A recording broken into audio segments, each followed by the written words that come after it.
Mi hermana en Cristo, mi prima, que Dios te bendiga. ¿A dónde iremos, Señor? ¿A dónde iremos? A nuestro Señor Jesucristo, que es el que nos da la salvación. Amén. Así es que, bueno, muchísimas gracias al resto que ya están aquí. Las otras van a estar entrando más adelante, pero ya vemos una gran parte del grupo.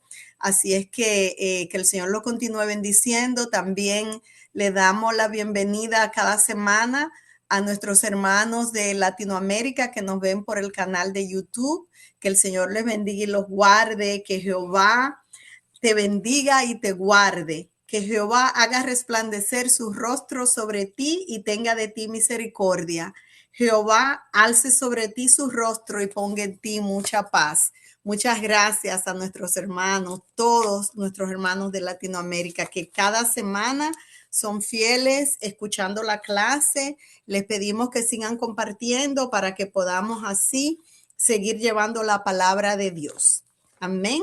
Y esta semana empezamos uno de los libros favoritos de el ministro y también de nuestra hermana Ramona. Así es que imagínense, toda la semana con toda esa enseñanza que el Señor le permite a él aprender y enseñarnos a nosotros, y ahora es uno de sus libros favoritos. Y yo hoy les tengo el versículo que uno de los que más me impactó, que también les cuento, es el versículo del ministro, que dice así: en el nombre del Padre, del Hijo y del Espíritu Santo. Está en Josué 1:8 y dice: nunca se apartará de tu boca este libro de la ley, sino que de día y de noche meditarás en él, para que guardes y hagas conforme a todo lo que en él está escrito, porque entonces harás prosperar tu camino y todo te saldrá bien.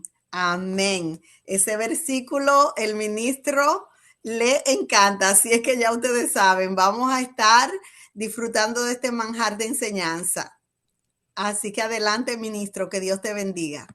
Dios le bendiga a cada uno de ustedes. Qué bueno, una semana más, un libro más, como dijo la hermana Jane ahora, uno de mis favoritos, ¿verdad? Esfuérzate y sé valiente, dices el Señor. El reino de los cielos es para los valientes. Y el andar en Cristo, en caminar con Cristo, tenemos que esforzarnos y ser valientes, porque decimos que una de las yo diría, religiones más atacadas del mundo es la cristiana, ¿verdad que sí? Porque nosotros prácticamente peleamos con el amor de Cristo. Y esta semana nos vamos a adentrar al libro de Josué. Vamos a tomar a Jericó, ¿verdad que sí? Ya dejamos a Moisés atrás y ahora subimos con Josué, ¿verdad? Ese gran guerrero de Israel, puesto ahí por Dios. Y qué bueno, hermanos. El Señor dice: venid y adoremos y postrémonos, arrodillémonos delante de Jehová nuestro Hacedor. Y eso se lo dijo a Josué también, ¿verdad? Eso lo dice el rey David. Eh, y Josué dice: venid y esforzaste y entraremos a la tierra prometida. Y qué bueno, hermano. Una semana más el Señor nos ha dado para que nosotros aprendamos sus palabras. Dice que en los últimos tiempos el conocimiento será de gran valor, porque Él dice que su pueblo pereció por falta de conocimiento. Y hoy su pueblo, la iglesia, el pueblo de Él es la iglesia, ¿verdad que sí? Él quiere que no se pierda por falta de conocimiento, y esa es la razón por la cual nosotros todos los miércoles, sin faltar hasta que Cristo venga, estaremos aquí o hasta que Él quiera. Y qué bueno. Este libro de Josué es fascinante. Y vamos a, una vez que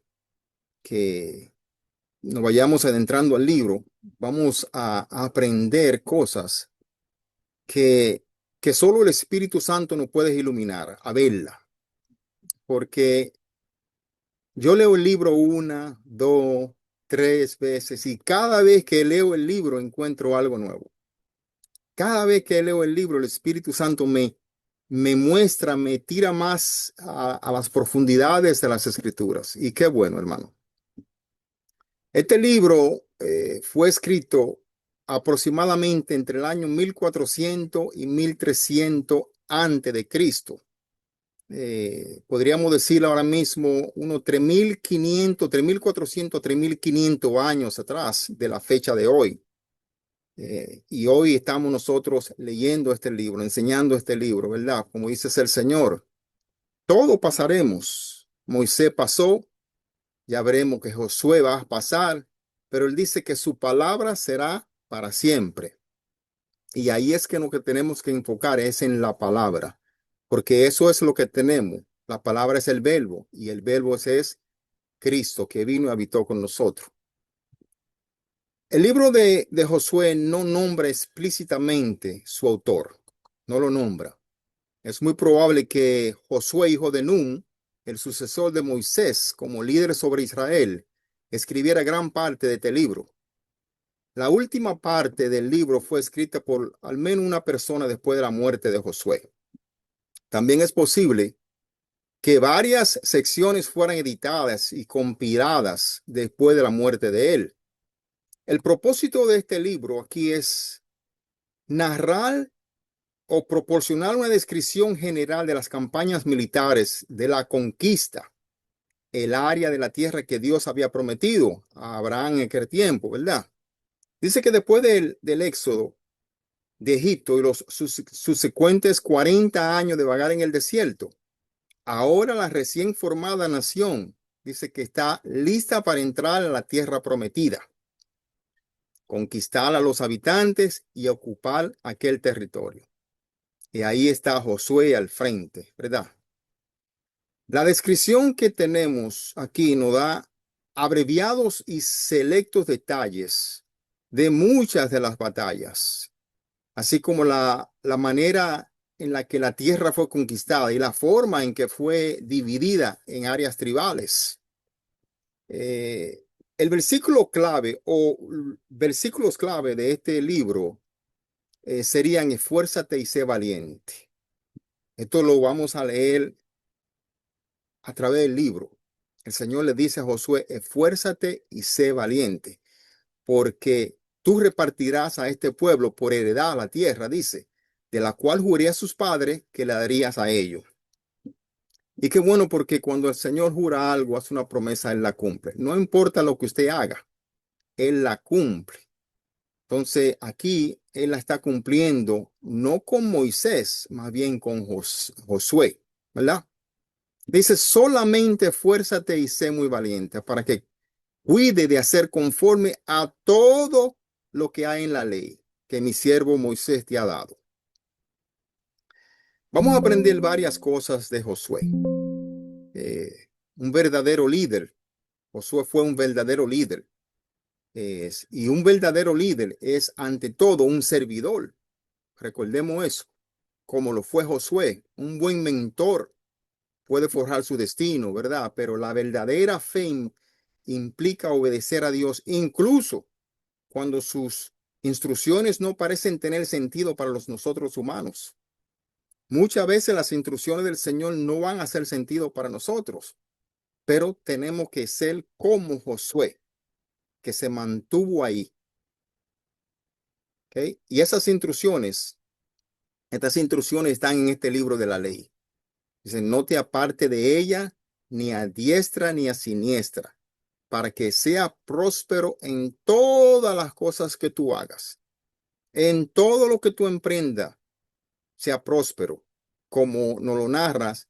Y dijo la hermana Jane ahora, es mi favorito. Este es mi versículo favorito. Y prácticamente lo leo mucho, aunque ya me lo sé de memoria, pero es un versículo que cada uno de ustedes debería de escribir y escribir y escribir y leer y mantenerlo en su corazón. Y es Josué 1:8. Vamos a leer Josué 1:8 otra vez, que la hermana Ramona nos lo va a leer esta vez. Amén. La palabra del Señor se lee en el nombre del Padre, del Hijo y del Espíritu Santo. Nunca se apartará de tu boca este libro de la ley, sino que de día y de noche meditarás en él, para que guardes y hagas conforme a todo lo que en él está escrito, porque entonces harás prosperar tu camino y todo te saldrá bien. Amén. Amén. Nunca dice, nunca se apartará de tu boca este libro de la ley, para que guarde y haga conforme a todo lo que él en está escrito. Entonces dice él, todo te saldrá bien. O sea, Josué 1:8 enseña que el éxito verdadero y la prosperidad según Dios proviene de meditar en su palabra. Día tras día, noche tras noche, hablarla, obedecerla. La reflexión central aquí radica en integrar la Biblia en la rutina diaria para que guíe cada acción de usted, garantizando sabiduría y un buen rumbo en medio de cualquier batalla. Meditar de día y de noche, dice el versículo. Es una lectura superficial, ¿verdad que sí? No es una lectura superficial, sino pensar profundamente, reflexionar, asimilar la palabra constantemente para que forme parte de nuestras vidas, parte de nuestro pensar todos los días. Dice, no apartará de tu boca. Esto implica confesar, declarar, hablar la palabra, haciéndola parte de nuestra conversación diaria, parte de nuestras decisiones. Ser cristianos es llevar la palabra. El día que usted no lleve esa palabra a otros en su conversación diaria, prácticamente está fallando, porque esa es la vida del cristiano. Amar, caminar en la palabra, llevar la palabra, meditar la palabra. Que todas las decisiones que usted haga sea basada en la palabra. Dice guardar y hacer. La meditación debe llevar a la acción. Recordemos eso.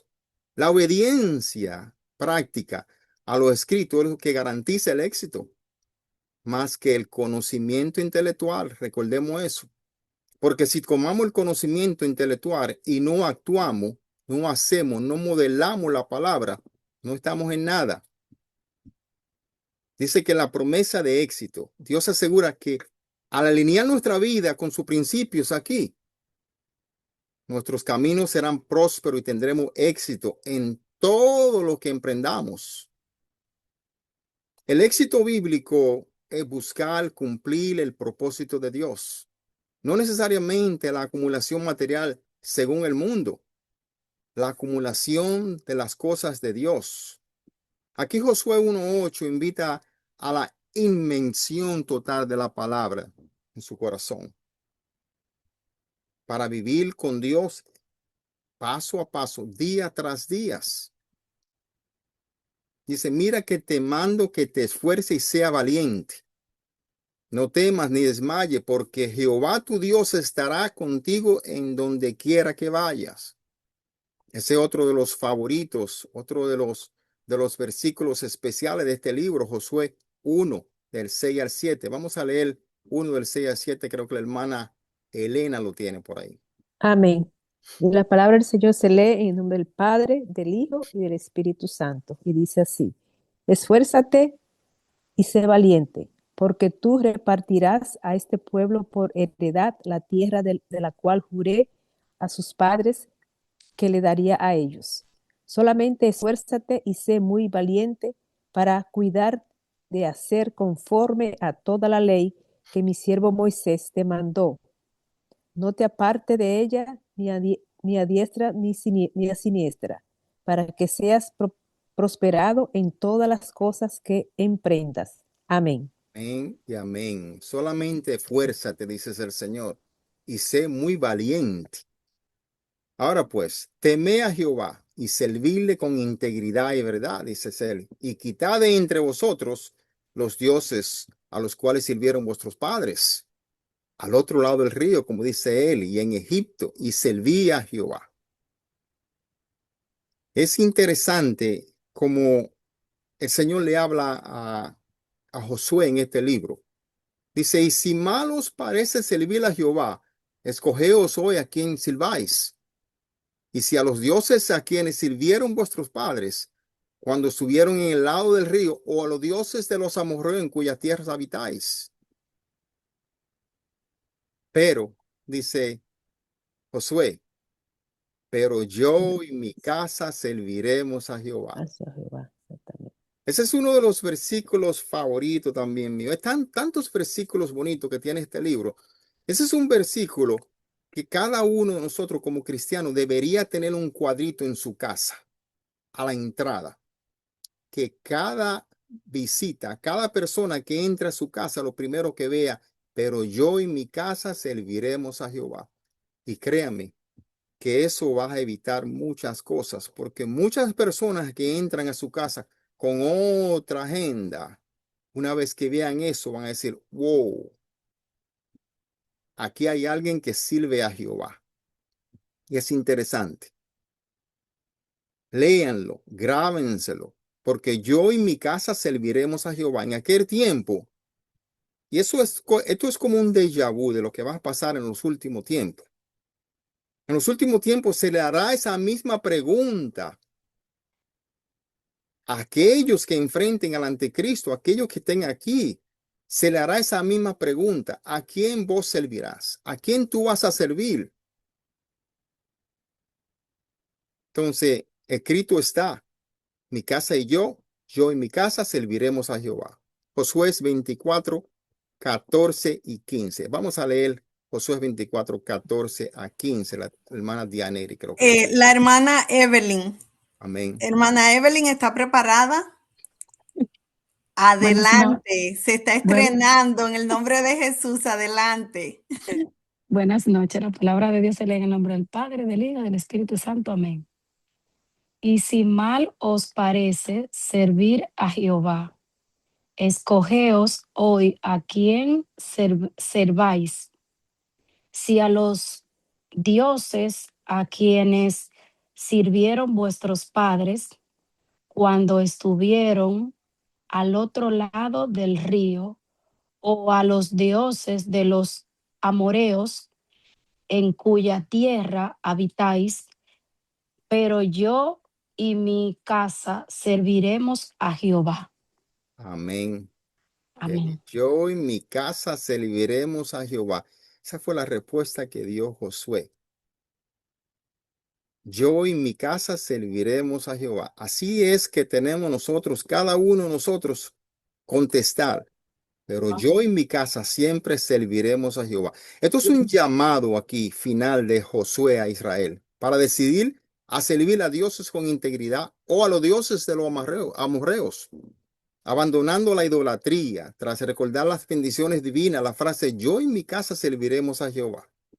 Esto establece un compromiso inquebrantable de liderazgo familiar y adoración exclusiva, desafiando a elegir entre Dios o otros ídolos. El libro de Josué aquí, hermanos y hermanas, continúa la historia de los israelitas después de su éxodo de Egipto. El libro narra aproximadamente 20 años de liderazgo de la gente por Josué, después de que Moisés lo ungiera al final del libro de Deuteronomio que vimos la semana pasada. Vimos cómo Moisés muere y antes de morir unge a Josué, ¿verdad? Aquí las divisiones de los 24 capítulos del libro de Josué pueden resumirse de la siguiente manera. Los primeros 12 capítulos, de 1 al 12, podemos ver la entrada y conquista de la tierra prometida. Capítulo 3 al 22, instrucciones para distribuir las porciones de la tierra prometida. Y los capítulos 23 y 24, discurso de despedida de Josué. Tristemente, como dije anteriormente, todo tiene un comienzo y todo tiene un fin. ¿Verdad que sí? Como dice el apóstol Pablo en Gálatas 3:3, qué necio soy. Después de comenzar en espíritu, voy a terminar en la carne. Eso es algo que tenemos que tener presente nosotros. Todo tiene un comienzo y todo tiene un final. Nosotros también pasaremos como pasó Moisés y pasó Josué, ¿verdad? Pero, ¿cómo vamos a pasar? Porque hemos comenzado en el espíritu, ¿verdad que sí? Ahora, ¿seremos necios y terminaremos en la carne? Esta es una tarea un poco difícil, porque seguir a Cristo no es fácil. Seguir a Cristo contiene coger la cruz de Cristo y caminar con esa cruz, como él dijo, ¿verdad? Pero a través de la palabra lo vamos a hacer, porque él dijo que cargaremos, pero esa carga no será suficiente pesada porque él estará ahí para ayudarnos.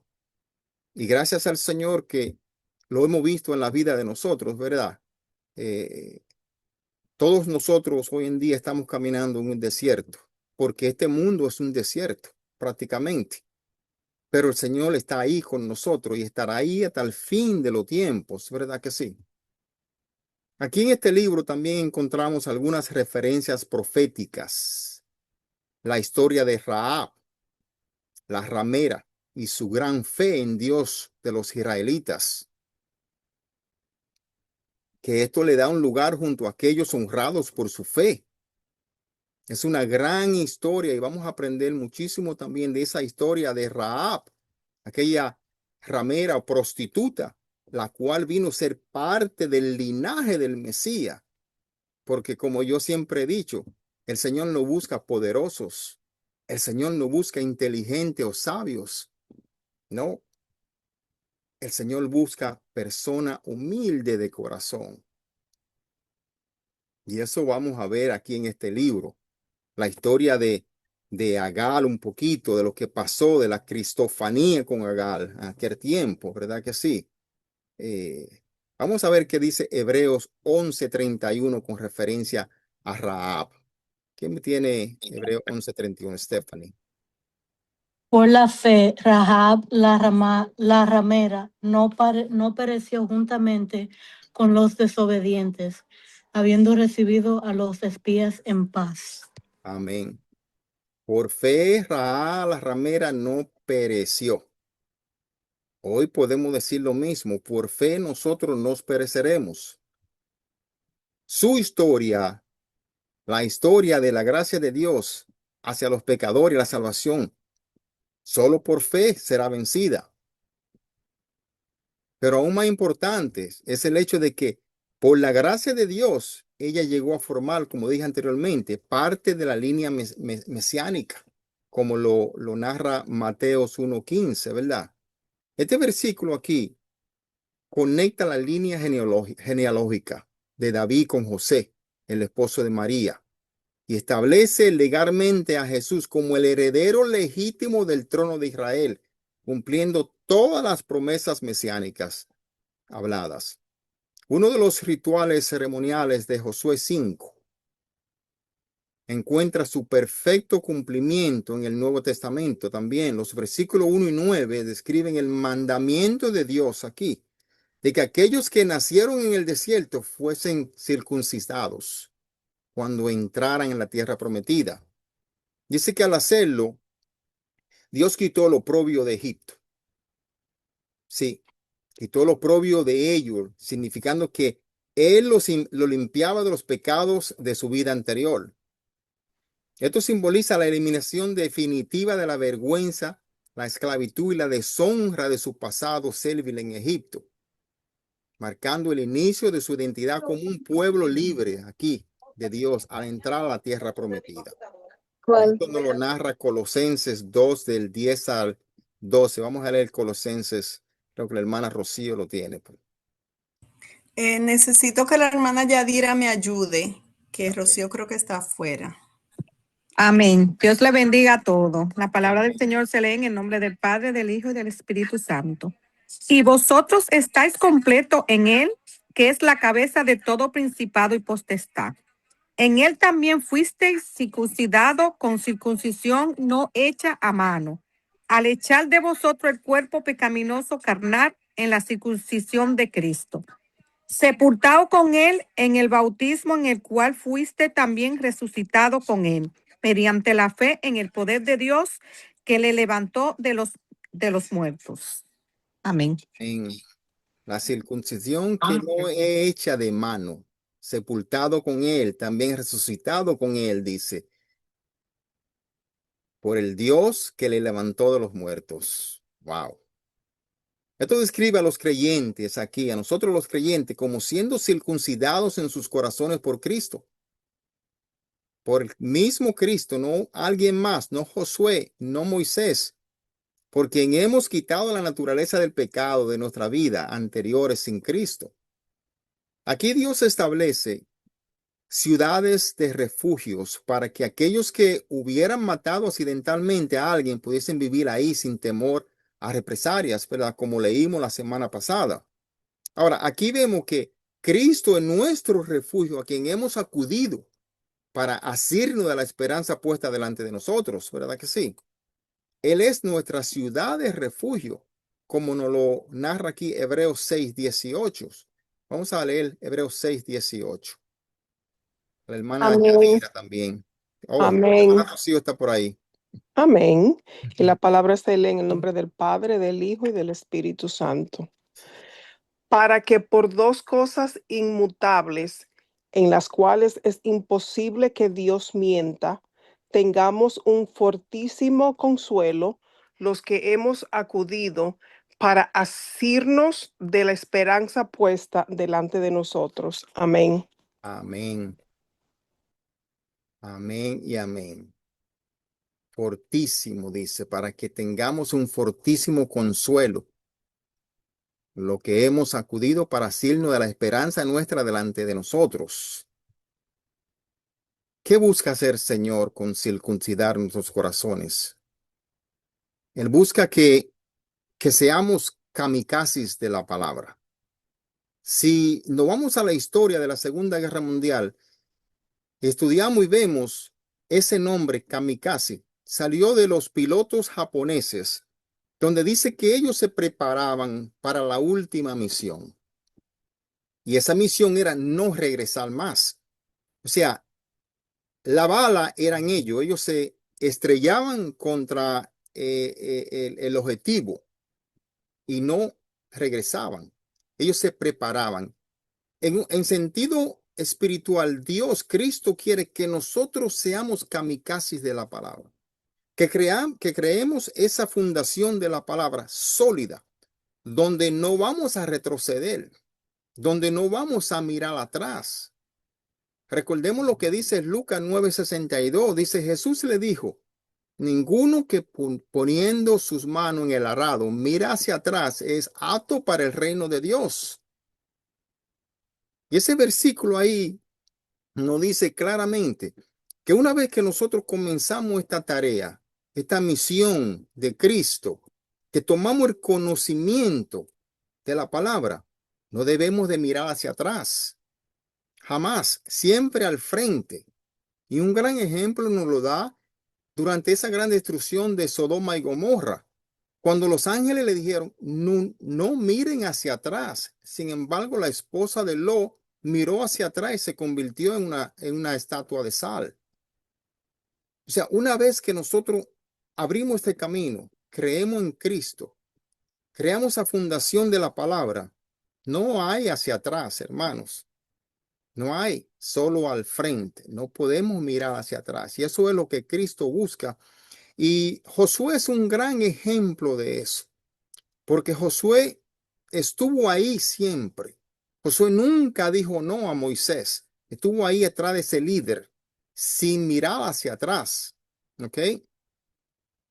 Los que comienzan con la palabra de Dios deben proponerse seguir con ella, o no lograrán nada.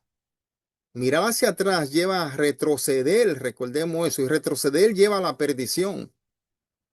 No son aptos para el cielo aquellos que habiendo puesto su rostro hacia el cielo, dice la palabra, miran hacia el otro lado.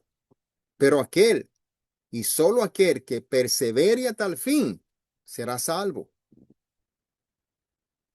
No es fácil esta carrera, especialmente en este mundo oscuro que vivimos. El libro de Josué aquí contiene un predominante tema teológico de reposo también. Los israelitas, después de vagar por el desierto 40 años, finalmente dice que entraron al reposo que Dios había preparado para ellos en la tierra de Canaán. El escritor aquí de Hebreo utiliza este incidente como una advertencia para que nosotros no permitamos que la incredulidad nos impida entrar en el reposo de Cristo. El Señor dice, solo los limpios de corazón verán al Señor. El Señor no ve lo que tú tienes puesto. El Señor ve tu corazón. Y es por tal razón por la que Él viene a ti. Hebreo 3, 7 al 11 nos dice algo con referencia a eso. Vamos a leer el Hebreo 3 del 7 al 11. Creo que la hermana Jennifer lo tiene. Hermana Carmen María, ¿me puede ayudar? ¿Puede leer? Déjeme darle un segundito a ver si, porque ya no la tenía asignada. ¿Puede leer, hermana? Hebreos, ¿qué hermana? Perdón. 3 del 7 al 11. Sí, permítame tantito. Amén. Hebreos 3, del 7 al 11, ¿verdad? Amén.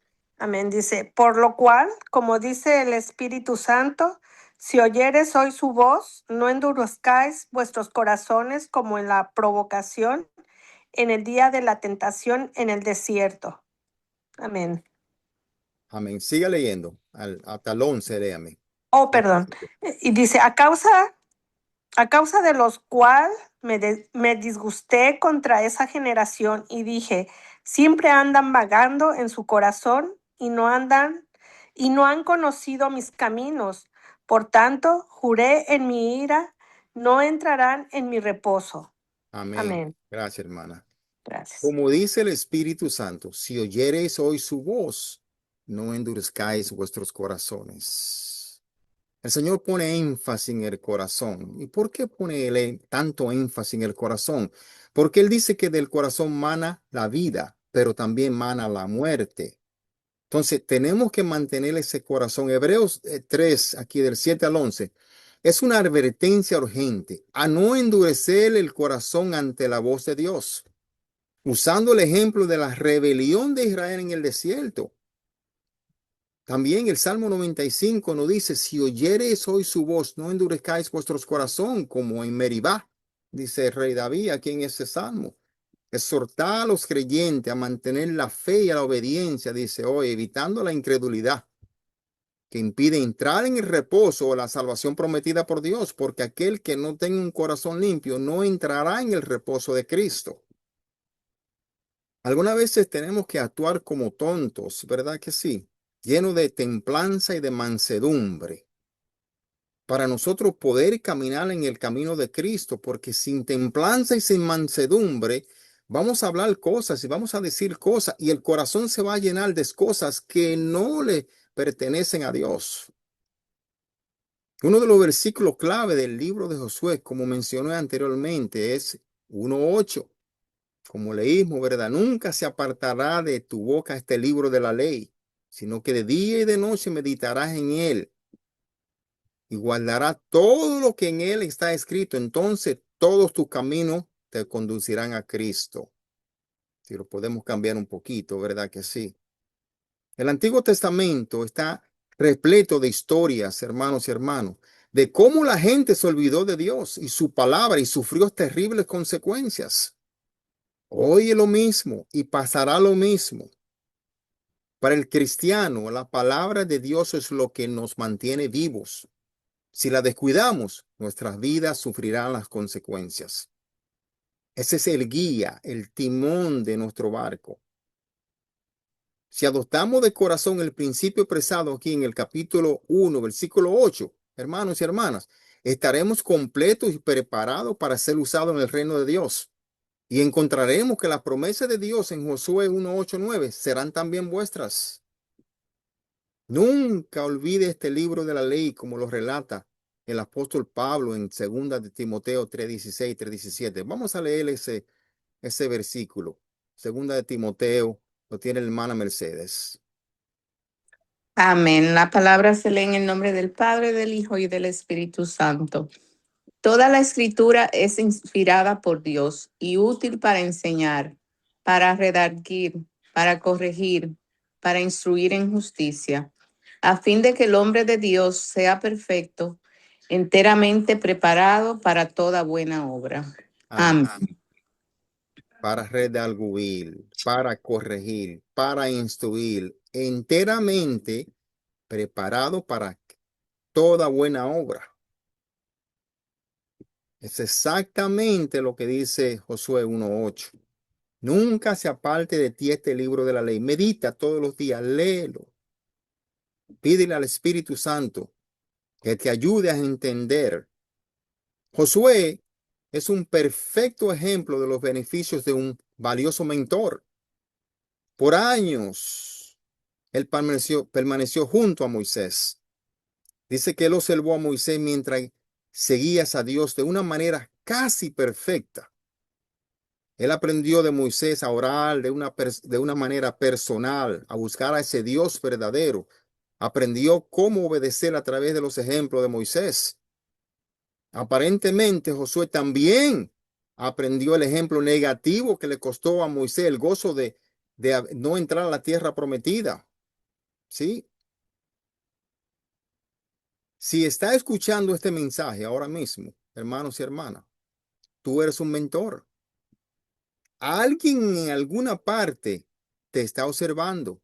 Hay alguien que siempre te mira, alguien que siempre te sigue, alguien que siempre te escucha. Tú eres un mentor también. Algunas personas más jóvenes o alguien a quien está influenciando, está viendo cómo vives y cómo reaccionas.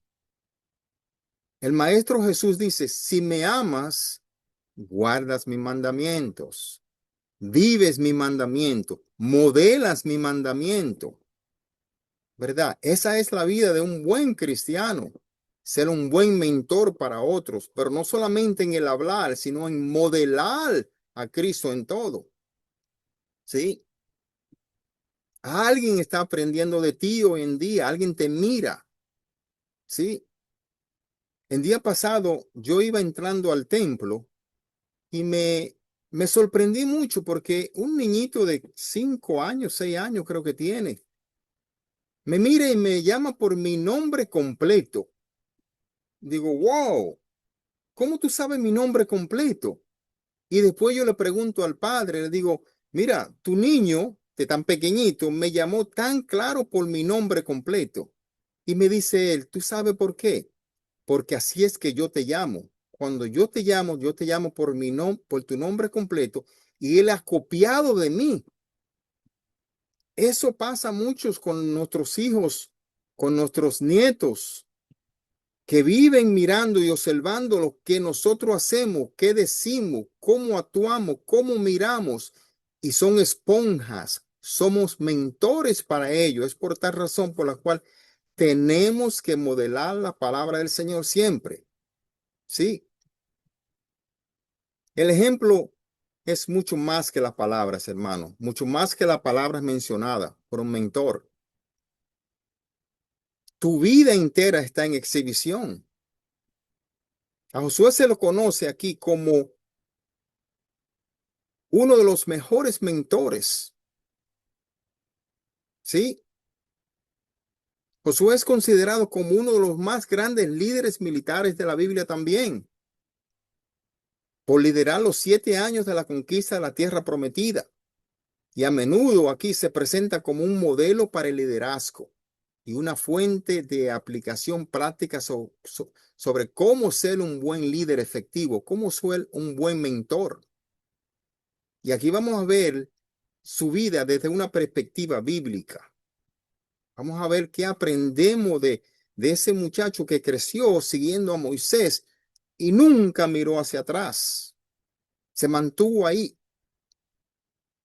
Como un líder militar, Josué sería considerado uno de los mayores generales de la historia humana. Pero sería un error, hermanos y hermanas, reconocer la victoria de Israel exclusivamente a la habilidad de Josué como un general militar. Recordemos eso. No debemos de reconocer la victoria solo a él. La primera vez que vemos a Josué, recordemos, y eso lo estudiamos anteriormente, es en Éxodo 17, en la batalla contra los amalecitas. Y esto está en Éxodo 17, 13. Y vamos a leer Éxodo 17, 13, a ver qué nos dice. Creo que la hermana Wilma lo tiene. Hermana Elena, ¿me puede ayudar? Amén. Y dice así, y Josué deshizo a Amalek y a su pueblo a filo de espada. Amén. Amén. Y Josué deshizo a Amalek a filo de espada. Nos dice que Josué deshizo a Amalek y a su pueblo, ¿verdad que sí? Y por lo tanto, estamos tentados a concluir que la pericia militar, la habilidad militar de Josué salvó la situación, ¿verdad que sí? De acuerdo a lo que leemos. Sin embargo, en este pasaje vemos que ocurre algo extraño también. En el versículo 11 leemos, y sucedía que cuando alzaba Moisés sus manos, Israel prevalecía. Dice, más cuando él bajaba sus manos, prevalecía Amalek. Y finalmente dice que los brazos de Moisés se cansaron tanto que tuvieron que traer una piedra para que se sentara. Y Aarón y Ur sostuvieron sus manos. Aquí, por consiguiente, vemos en esta historia que Josué prevaleció porque Dios le dio la batalla. Josué prevaleció porque Dios le dio la batalla. Lo mismo puede decirse aquí de las victorias militares en la tierra prometida que vamos a ver más adelante en este libro. El Señor había prometido una victoria Sucedía segura que aquí cuando alzaba y Moisés la sus entregó manos, de manera Israel convincente. prevalecía. La única excepción es en la batalla de Ait, en Josué 7. Hay varias cosas a tener en cuenta acerca de este incidente en esta batalla de Ait. Dice que Israel pecó contra Dios acerca del anatema, en Josué 1:7. Vamos a leer Josué 7:1, perdón, a ver lo que dice con referencias a eso. Josué 7:1, la hermana Wendy creo que lo tiene. Amén, amén. Leemos la palabra de Dios honrando al Padre, al Hijo y al Espíritu Santo. Pero los hijos de Israel cometieron una prevaricación en cuanto al anatema, porque Acán, hijo de Carmi, hijo de Sadi, hijo de Sera, de la tribu de Judá, tomó del anatema. Y la ira de Jehová se encendió contra los hijos de Israel. Amén. Gracias, hermana. Aquí en el contexto bíblico, prevaricar no se refiere a un acto jurídico específico, sino a desobedecer deliberadamente la voluntad de Dios, actuar con rebeldía consciente o traicionar sus mandamientos. Recordemos eso. Una prevaricación. Usted conoce la palabra, sin embargo, usted no obedece la palabra. Ahí se dieron órdenes exactas. Destruye todo, no guarde nada. Todo pertenece al anatema, al maldito, al que está preservado para el infierno. No coma toda. Sin embargo, aquí alguien robó del botín y lo guarda. En este sentido, la prevaricación se relaciona con el pecado de infidelidad. Recordemos eso, hipocresía o corrupción espiritual. Dios había ordenado a los israelitas aquí que destruyeran todo lo que era anatema. Todo lo que era anatema. Como nos lo dice Josué 6:17. Vamos a leer Josué 6:17. Hermana Catherine lo tiene. Hermana, ahí está Catherine, adelante. Y será la ciudad anatema a Jehová con todas las cosas que están en ella. Solamente Rahab la ramaré vivirá con todos los que estén en esa casa con ella, por cuando escondió a los mensajeros que enviamos. Amén. Amén. Qué interesante. Josué 6:17. Dice, Rahab la ramera vivirá con todo lo que estén en casa con ella. ¿Sabe el poder que se le dio a esa ramera ahí? ¿Sabe el poder que se le dio a esa prostituta ahí? El poder de salvar vida, si lo vemos de esa manera. Porque le dijeron, todo lo que estén en tu casa vivirán. Ella tenía el poder de ir fuera de su casa y escoger a quien ella quisiera que estuviera de acuerdo, traerlo a su casa y salvarlo. ¿Por qué? Porque creyó en el Dios de Israel. Sin embargo, Acán había guardado para sí parte del botín de la batalla de Jericó. A causa de esto, Dios lo juzgó y no le dio la victoria en Ait. En otra palabra, tenemos que tener en cuenta que si no seguimos las palabras, los mandatos al pie de la letra, vamos a fracasar. Y ahí vemos que Israel está fracasando en esa batalla por culpa de uno. Es por tal razón por la cual yo siempre digo, hermanos y hermanas, y escuchen bien, si ustedes van a un sitio donde las cosas no se están haciendo bien, salga corriendo de ahí. Salga corriendo porque lo que viene va a ser parte del anatema. Y si usted está ahí, a usted le va a tocar algo. La finalidad de poner estas dos historias de batalla una al lado de otra aquí es para mostrar que cuando Dios establece el programa y la agenda, hay victoria. Pero cuando el hombre establece el programa y la agenda, se produce el fracaso. Jericó fue la batalla del Señor. Ait no lo era. Dios redimió la situación y en definitiva les dio la victoria, pero no hasta después de darle una buena lección a ellos. Otra prueba de las cualidades de liderazgo de Josué aquí se pueden ver en su fe sólida en Dios. Nunca dudó. Cuando los israelitas estaban a punto de entrar a la tierra prometida en número 13, recordemos eso, Dios le ordenó a Moisés que enviara a 12 personas para espiar la tierra. Uno por cada tribu de Israel. Y a su regreso dice, 10 informaron que la tierra, aunque era abundante, tal como el Señor lo había prometido, estaba ocupada por guerreros fuertes y valientes que habitaban en grandes ciudades fortificadas. Además, los Nephilim, los gigantes, vivían ahí desde la perspectiva de los israelitas. Estaban en la tierra. Josué y Caleb fueron los dos únicos que instaron al pueblo a tomar la tierra porque creyeron en el Señor, como nos narra el número 14. Aquí vemos una cosa que diferenció a Josué y a Caleb del resto de los israelitas. Ellos creían en las promesas del Señor. Ellos no dudaron en la palabra del Señor. No estaban intimidados por el tamaño de los guerreros o la fortaleza o las puertas grandes. Nada de eso. Ellos creían en el Señor. Sí. Ellos conocían a su Dios y recordaban cómo Él había tratado a Egipto, la nación más poderosa de la tierra en aquel momento. Y si Dios pudo hacer cargo de Egipto como lo hizo, sin duda Él podía hacerse cargo de estas tribus esta vez. Dios recompensó la fe de Josué y Caleb al eximirlos de la muerte de toda la generación de los israelitas que sufrirían en el desierto. De esa generación solo sobrevivieron ellos porque creyeron, tuvieron fe en el Señor. Aquí vemos la fidelidad de Josué en el acto de consagrar obedientemente al pueblo ante la invasión de la tierra prometida y nuevamente después de la derrota de Ait, de la batalla de Ait.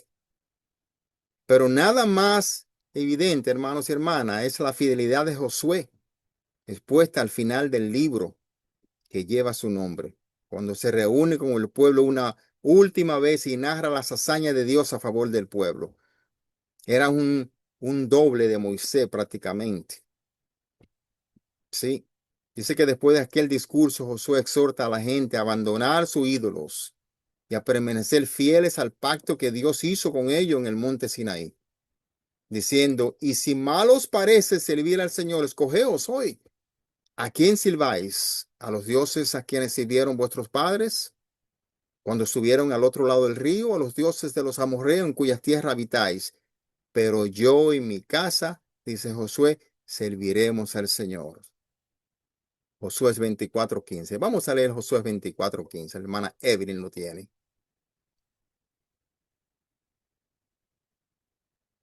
¿Está Evelyn por ahí? ¿Lo puedo leer? Amén. Si Evelyn no está. Dice, y si mal os parece servir a Jehová, escogeos hoy a quien sirváis, si a los dioses a quien sirvieron vuestros padres cuando estuvieron al otro lado del río, o a los dioses de los amorreos en cuya tierra habitáis, pero yo y mi casa serviremos a Jehová. Amén. Esa es la gran pregunta que se le hará a aquellos que se quedarán en ese gran rapto. El anticristo le preguntará: ¿a quién servís hoy? Si sirves a Jehová, te quedas sin comida en esta tierra. Pero la respuesta correcta en aquel tiempo será: pero yo y mi casa serviremos al Señor, aunque pereceremos de hambre. ¿Qué más podemos aprender de la vida de Josué? Podemos traer principios para el liderazgo de la vida de Josué. El hecho de que Dios le haya dado la victoria de tomar la tierra prometida no quita su liderazgo militar. Él era más que un líder capacitado para los israelitas, aunque su habilidad en liderazgo no es la principal lección que debemos traer de la vida de Josué. Una mejor lección sería su fidelidad, su postura en contra de los 10 espías que trajeron el informe desdeñoso sobre los obstáculos para tomar la tierra en aquel tiempo, ¿verdad? Y su celo en asegurar la fidelidad del pacto del pueblo, ¿sí?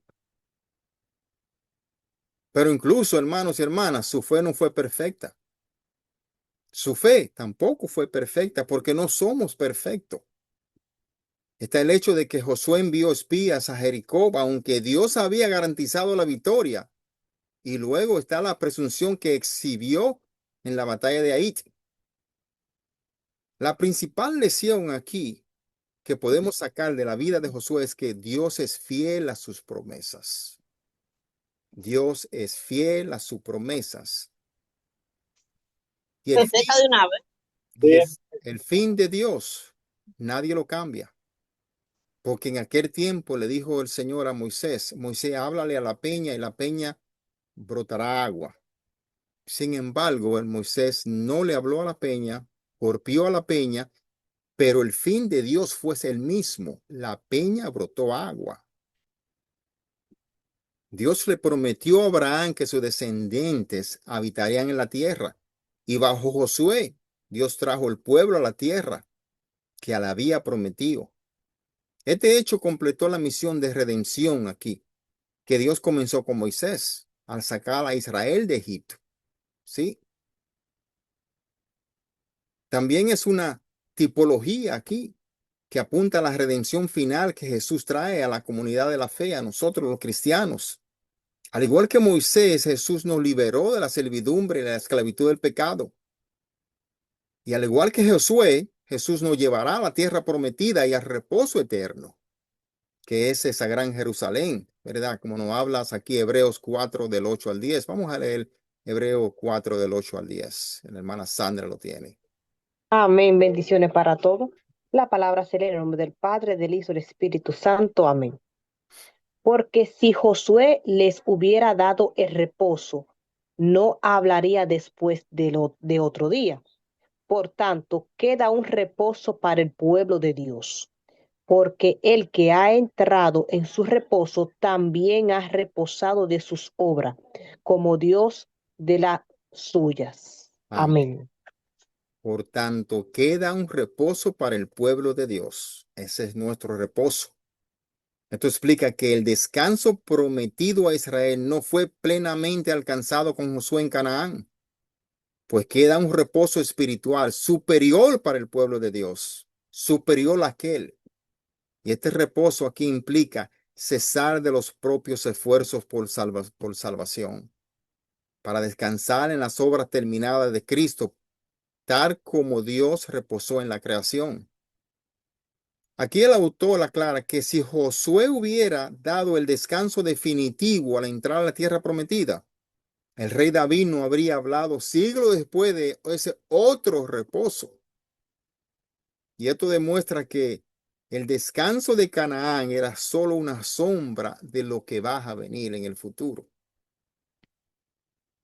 El reposo sabático, Hebreos 4:9, se concluye que queda un reposo especial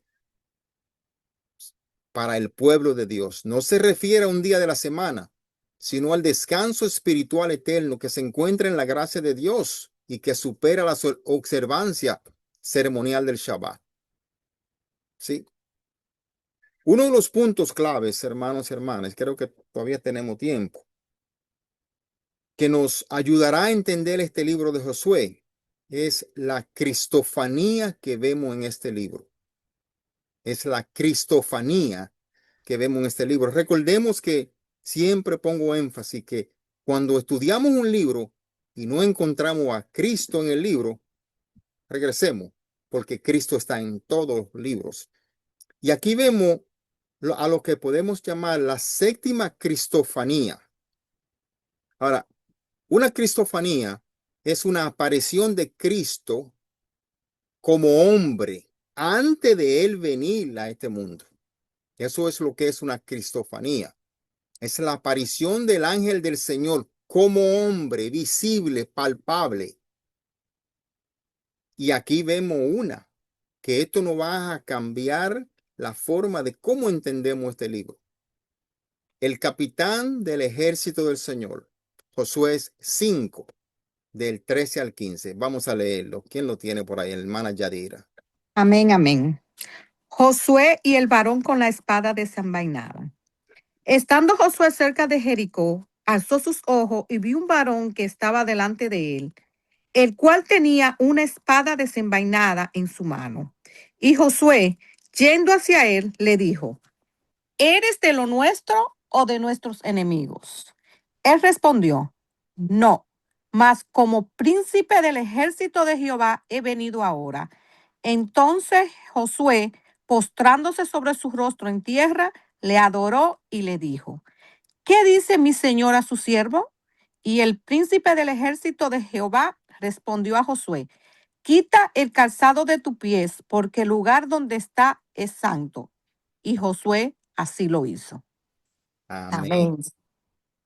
En estos versículos aquí, contundentemente nos prueba quién es ese ángel del Señor con esa espada.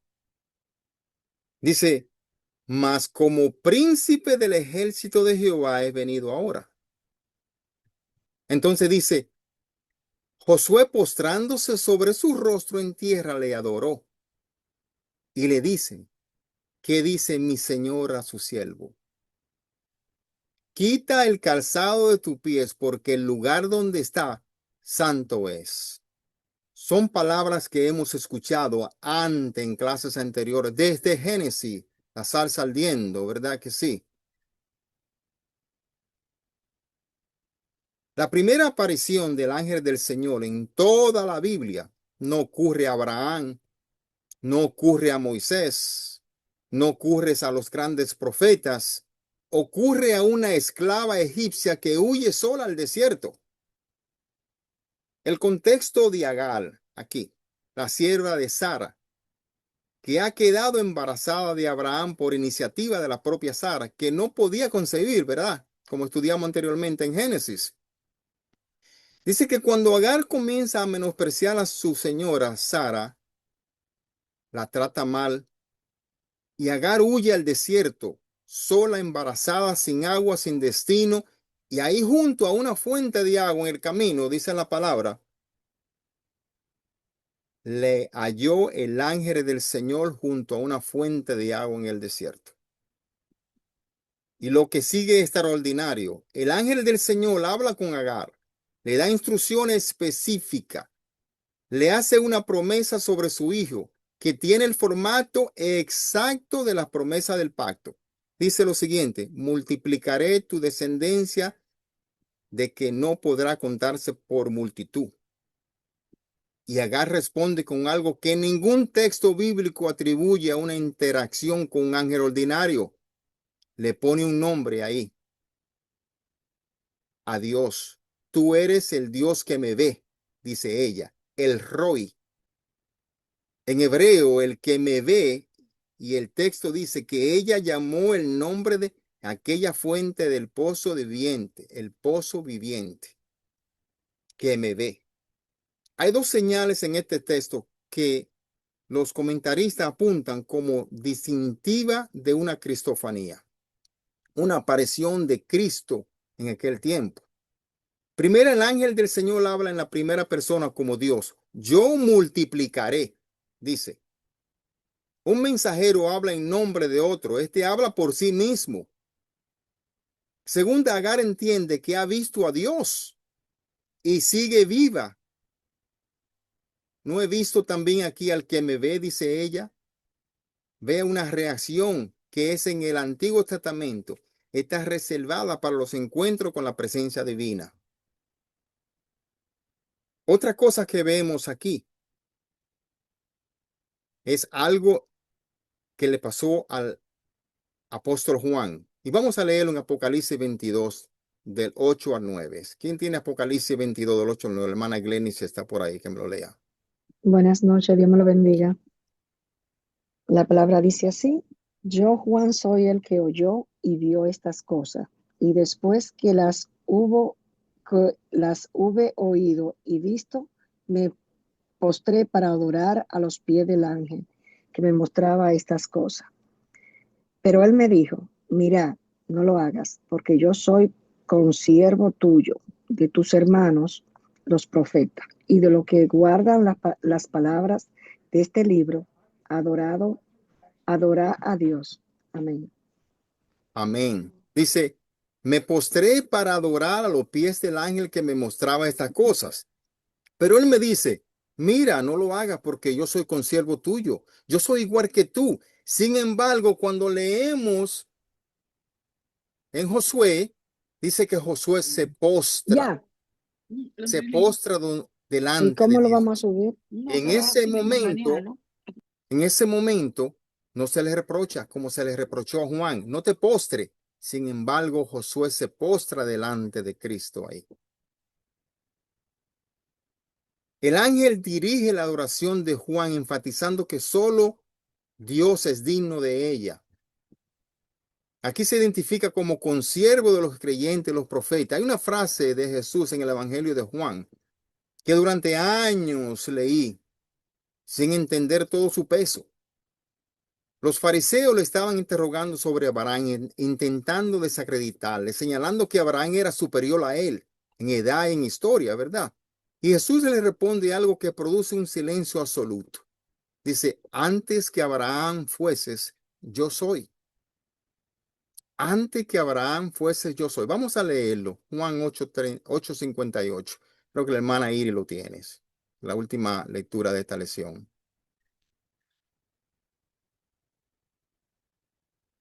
Hermana Ramona, ¿me puede ayudar? Yo creo que la hermana Iris no está. Amén, amén. Dice, Jesús les dijo, de cierto os digo, antes que Abraham fuese, yo soy. Amén. Dice, yo existía antes que Abraham. No yo era mayor que Abraham. No yo soy tiempo presente. El nombre divino del Éxodo pronunciado en primera persona. Y los fariseos tomaron piedras para apedrearlo. No porque le pareciera una exageración poética, sino porque entendieron exactamente lo que estaba diciendo, que él era la misma presencia que había hablado con Moisés desde la zarza ardiente, que no había nacido en Belén, había comenzado a existir, que Belén no fue su origen, fue su entrada al mundo. Esta es la cristofanía que cambia la forma de leer todo el libro de Josué. Es exactamente eso el contexto. Israel acaba de cruzar el Jordán, dice. Los 40 años del desierto han terminado. Moisés ha muerto, Josué está armando. Y delante de esta, Jericó, la primera ciudad que van a conquistar, rodeada de muros con sus puertas cerradas. Josué, como buen comandante militar, probablemente dice que está reconociendo el terreno, evaluando las defensas, planeando la estrategia. De repente el texto dice, estando Josué cerca de Jericó, alzó sus ojos y un varón que estaba delante de él, el cual tenía una espada desenvainada en su mano.